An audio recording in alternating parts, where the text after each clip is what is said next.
Profesor, buenos días, compañeros, buenos días, y a todas las personas que vayan a ver el video presentado. En esta ocasión, los alumnos de la Facultad de Economía de la Universidad Nacional San Agustín de Arequipa, del curso de Econometría 1, vamos a presentar un tema que es importante para este curso, que es el contraste de hipótesis en intervalos de confianza en la regresión múltiple. Siguiente diapositiva, por favor.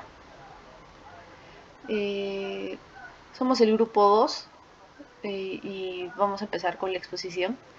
Siguiente diapositiva, por favor. El contraste de hipótesis de intervalos de confianza tiene tres pasos o tres formas para poder llegar a un resultado. Entre estos tenemos el error estándar de los estimadores del MCO, que cuando es solo un estimador, la varianza se calcula por sustitución de las medias neutrales por la esperanza. Y aquí se toma en cuenta la ley de los grandes números. ¿Qué quiere decir esto? Que las medias muestrales de cualquier muestra tomada al azar va a ser igual a la media en general de la estimación. Para realizar el contraste de hipótesis para un único coeficiente tenemos tres pasos a seguir, que son: primero, calcular el error estándar de beta sub j; segundo, calcular el estadístico t; y tercero, calcular el p-valor. Este p-valor, vemos la fórmula, donde t elevado a es el valor estadístico que calcula, valor estadístico de t calculado en la realidad. Se rechaza la hipótesis al 5% si el p-valor es inferior al 0,05% o es equivalente. El intervalo de confianza para un único coeficiente contiene que el valor de BJ, beta sub j, en el 95% de todas las posibles muestras extraídas al azar de manera equivalente, existen valores que no pueden ser rechazados por un contraste bilateral al 5%. Tanto el contraste de hipótesis como la construcción de un intervalo de confianza se basan en la aproximación de muestras grandes de la distribución del estimador MCO.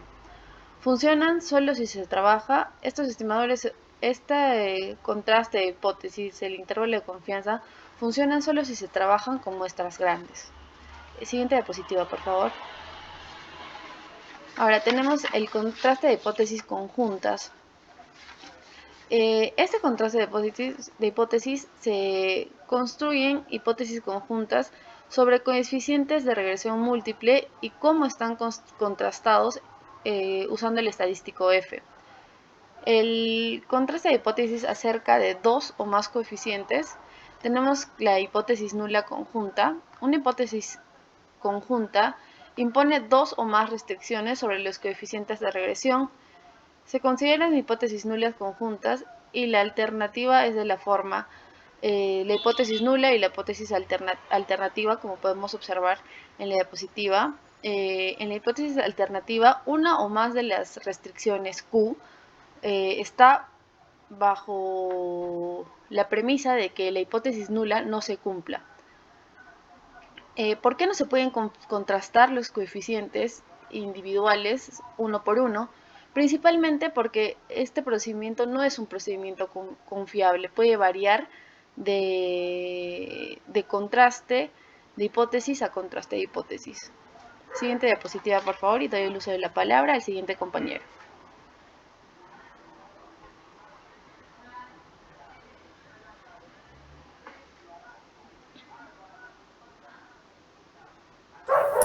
Siguiente diapositiva, por favor. Bien, les hablaré acerca del estadístico F. Bueno, el estadístico F se utiliza para contrastar hipótesis conjuntas sobre los coeficientes de regresión. Bueno, acá vemos la fórmula, ¿no? En la siguiente diapositiva. Bien, en el estadístico F general. Bueno, este estadístico contrasta la hipótesis conjunta de todos los coeficientes, en las que las pendientes son 0. Bien, el estadístico F cuando Q es igual a 1. Bueno, el estadístico F contrasta una única restricción. La hipótesis nula conjunta se reduce a una hipótesis nula. Bien, el estadístico F válido con homoscedasticidad. Bueno, esto se calcula utilizando una fórmula sencilla, el cual vemos abajo, basada en la suma de los cuadrados de los residuos de las regresiones. Bien, ahora va a seguir mi compañero.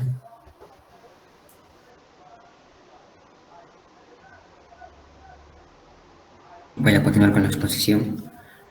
El contraste de una sola restricción sobre varios coeficientes. Esto consiste en constatar una hipótesis nula frente a la alternativa de que dos coeficientes son diferentes. Veamos un ejemplo. B1 es igual a B2. La hipótesis nula sostiene que B1 es igual a 2 y la vamos a constatar frente a la hipótesis alternativa de que B1 no es igual a B2.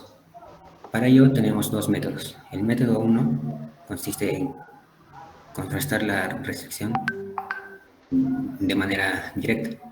Para ello tenemos que usar programas informáticos estadísticos, con lo que obtenemos que el cuadrado de una variable aleatoria normal estándar tiene una distribución del estadístico F, por lo que el percentil del 95% de la distribución F es igual a 1,962, lo que es igual a 3,84. Bien, ahora veremos el método 2, que consiste en transformar la regresión. Veremos ahora una ecuación de regresión que es igual a Y1. Y1 es igual a B0 más B1 por X1 más B2 por X2 más 1. Lo que vamos a hacer es convertir esta ecuación de regresión original a un modo en el que se convierte en una restricción sobre solo un único coeficiente de la regresión. Para ello tenemos un truco, el cual es restar y sumar B2 por X2. Después de resolver esto, obtenemos que Y1 es igual a B0 más Y1 por X1 más B2 por W más 1. Lo que hemos hecho es, hemos logrado que el coeficiente Y1 en esta ecuación sea igual a Y1 más, sea igual a B1 menos B2. Bajo esto, la hipótesis nula en la ecuación Y1 es igual a 0 y en la otra alternativa Y1 no es igual a 0. Debido a que la restricción incluya ahora un único coeficiente, Y1, la hipótesis nula de la ecuación puede contrastarse mediante el método del estadístico.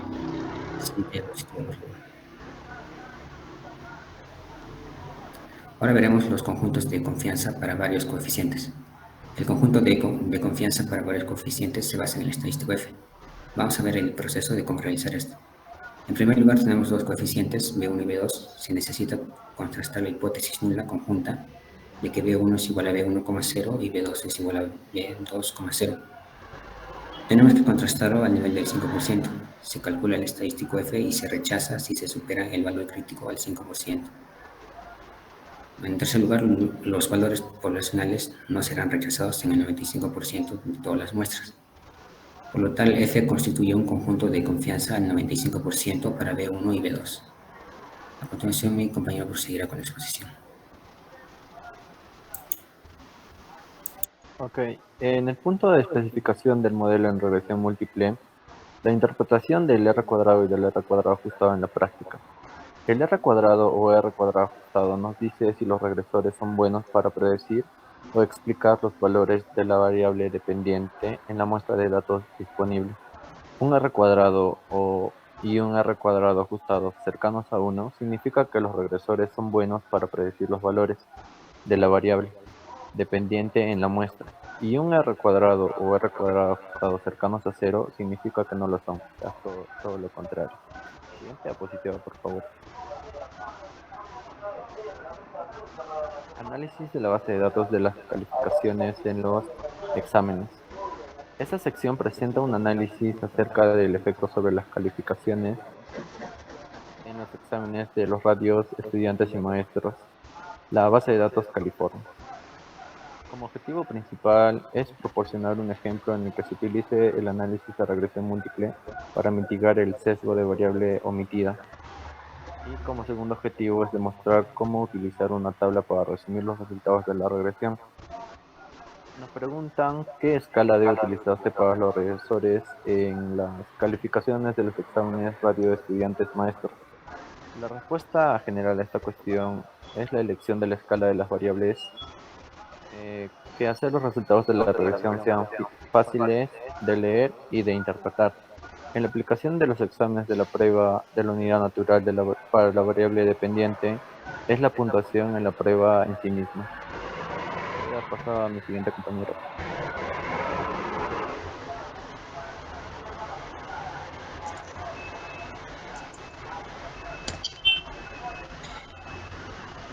Continuando la exposición, llegamos a la parte de las conclusiones. Bueno, el análisis realizado en este capítulo, que fue de contrastes de hipótesis e intervalos de confianza en regresión múltiple, nos da como primera conclusión que los contrastes de hipótesis y los intervalos de confianza para un único coeficiente de regresión se llevan a cabo utilizando esencialmente los mismos procedimientos que se utilizaron en el modelo de regresión lineal con una única variable. Ahora, como segundo punto, segunda conclusión, las hipótesis que incluyen más de una restricción sobre los coeficientes se denominan hipótesis conjuntas. Una hipótesis conjunta se puede contrastar mediante un estadístico F. Y por último, que la especificación de la regresión se realiza determinando, en primer lugar, una especificación base seleccionada con el fin de afrontar la preocupación por la presencia del sesgo de variable omitida. Ahora, la especificación base puede modificarse incluyendo regresores adicionales que evitan asimismo otras posibles fuentes de sesgo de variable omitida. Si simplemente se elige la especificación con el R cuadrado más alto, puede ocurrir que no se estime el efecto causal de interés. Eso es todo. Muchas gracias por escuchar la exposición.